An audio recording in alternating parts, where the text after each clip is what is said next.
अब की बार एनडीए 400 पार, बीजेपी अकेले ही 370 पार। ये कहना है पीएम श्री नरेंद्र मोदी जी का। और कुछ एक्सपर्ट कह रहे हैं कि ऐसा नहीं हो सकता, क्योंकि बीजेपी अपने पीक पर है। जहां से बीजेपी को वोट मिलते हैं वहां से उसकी मैक्सिमम सीट है, यानी 94% का स्ट्राइक रेट है।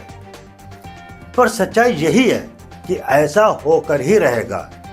मैं ये बात ऐसे ही नहीं कह रहा हूं। बीजेपी की सियासी जोड़ तो किसी से छिपी नहीं है। राज्यसभा के चुनाव में आपने ये देखा है। हिमाचल प्रदेश में जहां कांग्रेस का बहुमत था, वहां भी कांग्रेस के 6 विधायकों ने क्रॉस वोटिंग कर बीजेपी के उम्मीदवार को जिता दिया। इसी प्रकार यूपी में भी सपा के 8 विधायकों ने क्रॉस वोटिंग करके बीजेपी के उम्मीदवार को जिता दिया है। इसी क्रॉस वोटिंग की वजह से विपक्षियों की 2 राज्यसभा सीटें बीजेपी को मिल गई हैं। और अब तो हिमाचल प्रदेश की कांग्रेस की सुक्खू सरकार पर भी खतरा मंडराने लगा है। यहाँ कांग्रेस की हिमाचल प्रदेश की सरकार भी जा सकती है। इस सरकार का भी वही हाल होगा जो महाराष्ट्र और बिहार में हुआ है। हम ये सारे खुलासे करेंगे, बस आप देखते रहिए वॉइस ऑफ इंडिया।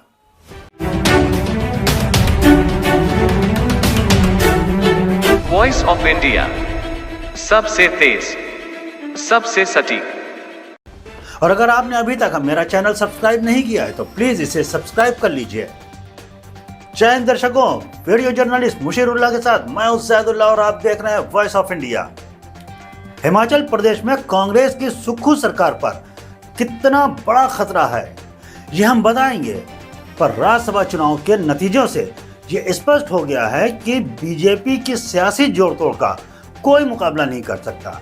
एक बार फिर बीजेपी अपने विपक्षियों पर भारी पड़ी है।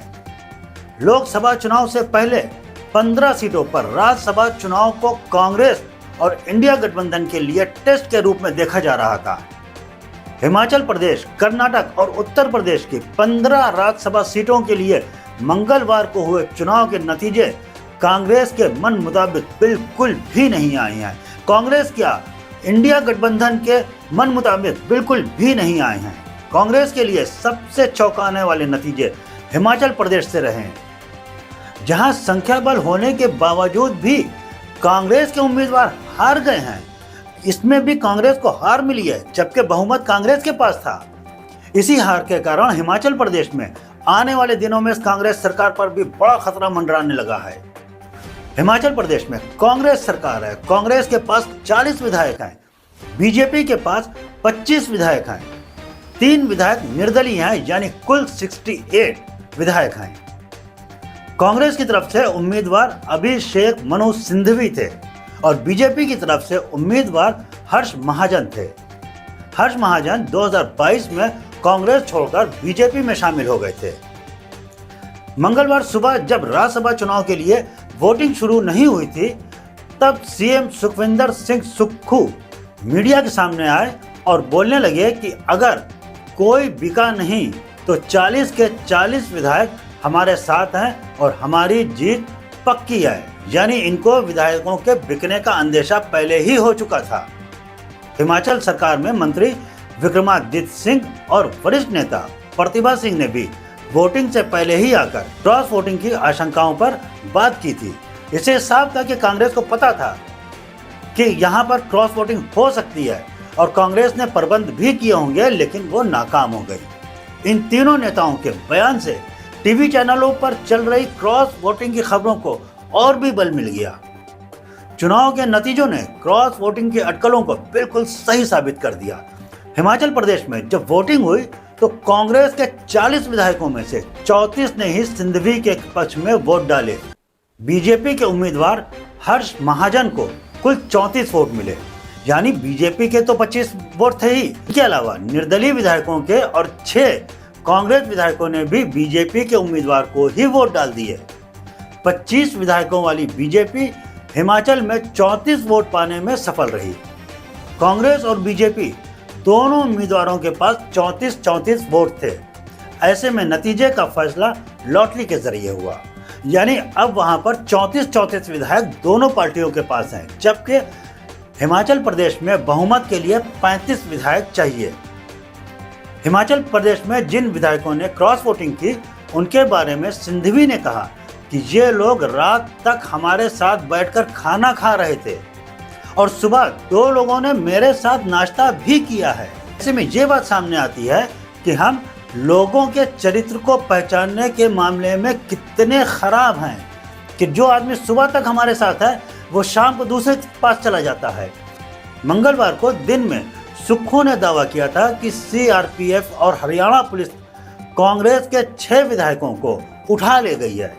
कांग्रेस के जिन 6 विधायकों ने क्रॉस वोटिंग की, उनके नाम इस प्रकार हैं: सुधीर शर्मा धर्मशाला से, राजेंद्र राणा सुजानपुर से, इंद्रदत्त लखनपाल बटसौर से, रवि ठाकुर लाहौल से, चेतन शर्मा, देवेंद्र भुट्टो आदि ने क्रॉस वोटिंग की है।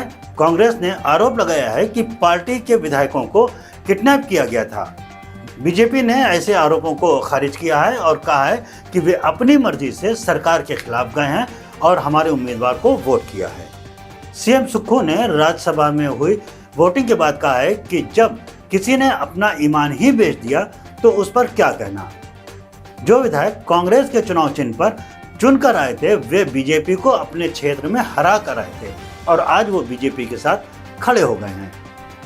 कांग्रेस नेता अभिषेक मनु सिंघवी ने हार के बाद कहा है कि मैं बीजेपी से एक बात पूछना चाहता हूं कि वो अपने अंदर झांक कर देखें और इस पर विचार करें कि जब 25 सदस्यों वाली पार्टी 43 सीटों वाली पार्टी के खिलाफ अपना उम्मीदवार खड़ा करे तो उसका एक संदेश ये है कि हम बेशर्मी की वो सारी हदें पार करेंगे जिसकी इजाज़त कानून नहीं देता।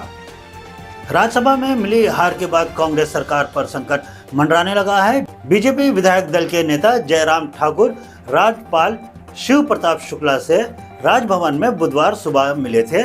हिमाचल में कांग्रेस सरकार को 29 फरवरी को बजट पास करवाना है और इसी दिन सत्र का अंतिम दिन भी होगा।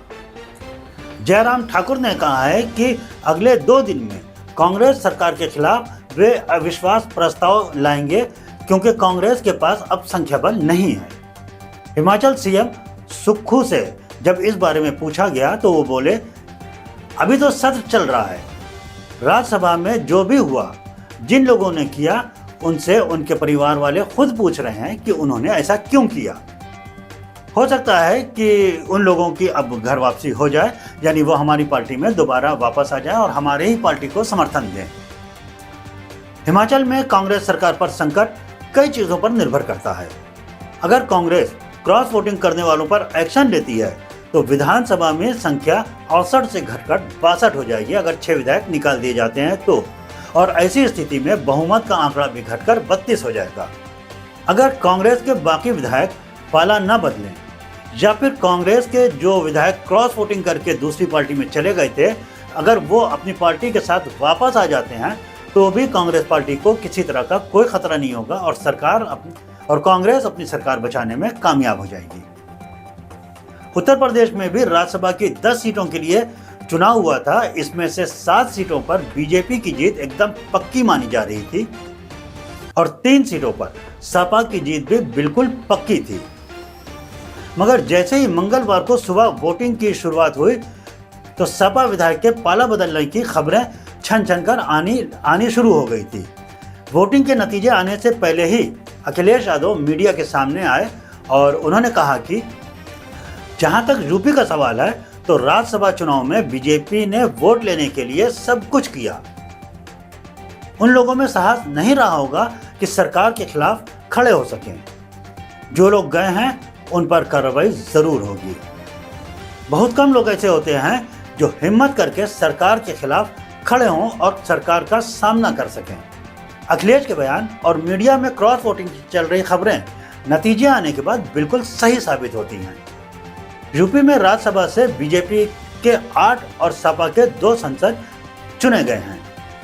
अखिलेश यादव ने तीसरी सीट पर मिले झटके के बारे में सोशल मीडिया पोस्ट पर लिखा है कि हमारी राज्यसभा की तीसरी सीट दरअसल सच्चे साथियों को पहचान करने के लिए एक परीक्षा थी और ये जानने की कि कौन कौन दिल से पीडीए के साथ है और कौन अंतरात्मा से पिछड़े, दलित और अल्पसंख्यकों के खिलाफ है। अब सब कुछ साफ हो गया है, यही तीसरी सीट की जीत है।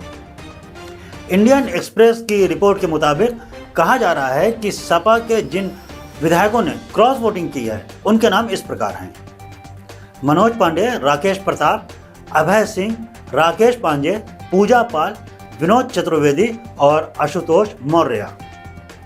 सपा की ओर से जो 2 उम्मीदवार संसद पहुंचे हैं उनमें जया बच्चन और दलित नेता रामजी लाल सुमन हैं। जिस तीसरी सीट पर सपा को हार मिली है उस पर रिटायर्ड IAS अधिकारी आलोक रंजन थे। बीजेपी की ओर से यूपी से राज्यसभा जाने वाले सांसदों के नाम इस प्रकार हैं: पूर्व केंद्रीय मंत्री RPN सिंह, पूर्व सांसद चौधरी तेजवीर सिंह, बीजेपी के यूपी के महासचिव अमरपाल मौर्य, पूर्व राज्य मंत्री संगीता बलवंत, पार्टी प्रवक्ता सुधांशु त्रिवेदी, पूर्व विधायक साधना सिंह, आगरा के पूर्व मेयर नवीन जैन और उद्योगपति संजय सेठ। तो आपने देखा है कि किस तरीके से बीजेपी किसी भी तरीके से चुनावी जोड़ तोड़ करके अपने विधायकों को या अपने सांसदों को जिता ही लेती है। तो अगर बीजेपी कह रही है कि अब की बार 400 पार, तो इसमें कोई भी ताज्जुब की बात नहीं है, अब की बार 400 पार हो जाएगा। यदि एनडीए के 400 नहीं भी आए तो भी अगर दूसरे दल से कोई जीत के आता है तो जोड़ तोड़ करके एनडीए में उसको शामिल कर लिया जाएगा और एनडीए 400 पार हो जाएगी, इसमें किसी को कोई शक नहीं है। तो दोस्तों, आपको हमारी न्यूज़ कैसी लगती है? अगर हमारी न्यूज़ अच्छी लगती है तो प्लीज़ हमारे चैनल को लाइक करें, सब्सक्राइब करें, इससे हमारा हौसला बढ़ता है और हम आपके लिए अच्छी न्यूज़ लेके आते हैं। अब हमें इजाज़त दीजिए। जय हिंद, जय भारत।